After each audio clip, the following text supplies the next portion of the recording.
Good evening, friends near and far. This is Santa Claus coming to you on October 21st, 2025, with today's stories from around our beautiful world.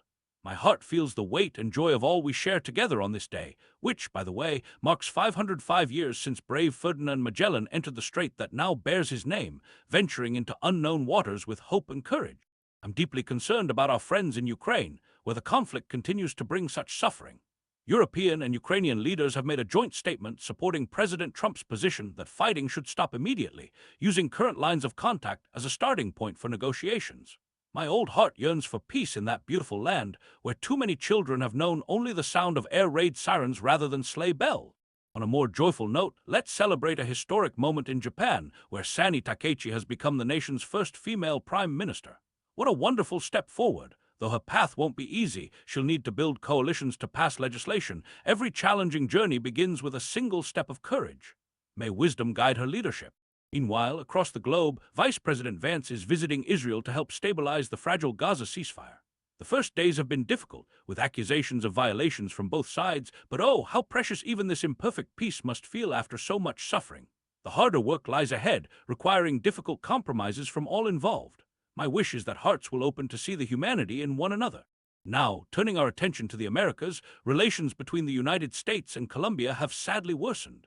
President Trump has announced increased tariffs on Colombia amidst disagreements over anti-drug operations. Such divisions between neighbors always bring sadness to my heart, for we are all one global family, and our challenges require us to work together with understanding rather than apart in anger. In Argentina, some encouraging economic news has emerged with the central bank signing a $20 billion currency swap agreement with the U.S. Treasury. In these times of economic uncertainty, may this arrangement bring stability to Argentine families worried about putting food on their tables. I'm afraid Trinidad faces difficult times ahead as Nutrien announced it will shut down its nitrogen operations there due to port restrictions and natural gas supply issues. My thoughts are with the workers whose livelihoods may be affected. May new opportunities arise for them soon. In Paris, a brazen heist at the beloved Louvre Museum has shocked the world. Thieves posed as workers and stole precious royal jewels from the Apollo Gallery. While material treasures can be taken, the true treasures of kindness and goodwill cannot be stolen from our hearts. Back in the Americas, former Senator Marco Rubio, now National Security Advisor, is leading President Trump's pressure campaign against Venezuela's leadership. Whatever one's political views, let us remember the ordinary Venezuelan people caught in these tensions, who, like all of us, simply wish for peace, stability, and enough to provide for their loved ones. In France, former President Nicolas Sarkozy has begun serving a 5-year prison sentence related to campaign funding from Libya, though he maintains his innocence and has appealed the verdict. Even in moments of accountability, we must remember the dignity in every person. Environmental concerns have come to the fore in Brazil, where the government has approved oil drilling near the mouth of the Amazon River, despite criticism from environmental advocates. As we approach the COP30 climate talks, may wisdom prevail in balancing economic needs with the care of our precious natural world, God's creation that we must protect for generations to come.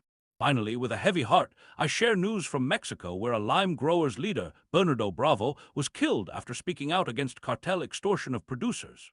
His courage in standing up for justice reminds us that many risk everything to protect their communities. May his legacy inspire others to continue working toward peace. As night falls across different parts of our world, remember that even in darkness, the light of compassion and hope continues to shine. This is Santa Claus, wishing you peace in your hearts and kindness in your actions toward one another. Until we speak again, remember to care for those who have less and to see the good in everyone you meet.